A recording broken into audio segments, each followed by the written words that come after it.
2 நாளாவே லேசான ஃபீவர் இருந்தது. ஸோ அதனாலேயே எது சாப்பிட்டாலுமே பெருசாக டேஸ்ட்டே தெரியல. ஸோ அதனால் காலையில் சூடாக காஃபி போட்டு குடிச்சிட்டு ஹஸ்பண்ட் வந்து மதியானம் சிக்கன் தான் எடுத்துகிட்டு வர சொல்லியிருந்தேன். ஆனால் அவங்க நாட்டுக்கோழி தான் எடுத்துகிட்டு வந்திருந்தாங்க. நான் முன்னாடியே சொல்லியிருக்கேன், எங்கள் வீட்டில் எப்போவுமே 99.9% வந்து நாட்டுக்கோழி தான் சாப்பிடுவோம். பிராய்லர் சிக்கன் போகவே மாட்டோம். ஆனால் எப்போவுமே எனக்கு நாட்டுக்கோழியே சாப்பிட்டுட்டு இருக்கனால ஒரு மாதிரி போர் அடிச்சிருச்சு. ரீசெண்ட் டேஸாக ஹோட்டலில் அதிகமாக சாப்பிட்றதுனால எனக்கு அந்த பிராய்லர் சிக்கன் மேலே ஒரு கிரேவிங்ஸ் வந்துருச்சு. இருந்தாலும் அவங்க எடுத்துகிட்டு வரல. ஸோ அதனால் இதுலேயே வந்து குழம்பு கிரேவி மட்டும் ரெடி பண்ணிட்டேன். கூடவே இந்த சளிக்கு ஏற்ற மாதிரி சூப்பராக பச்சை புளி ரசம் தான் வச்சுருந்தேன். அவ்வளோ சூப்பராக இருந்தது.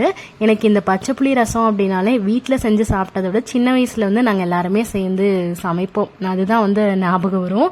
எல்லாருமே சேர்ந்து ஆளாளுக்கு ஒரு வேலையை செஞ்சு கரைச்சி இந்த ரசம் சாப்பிடும்போது அப்படி ஒரு டேஸ்ட்டாக இருக்கும். ஸோ இன்றைக்கும் அதே மாதிரி செஞ்சு லஞ்ச் வந்து சூப்பராக சாப்பிட்டோம். நாளைக்கு ஒரு விளாகில் பார்க்கலாம். Bye friends.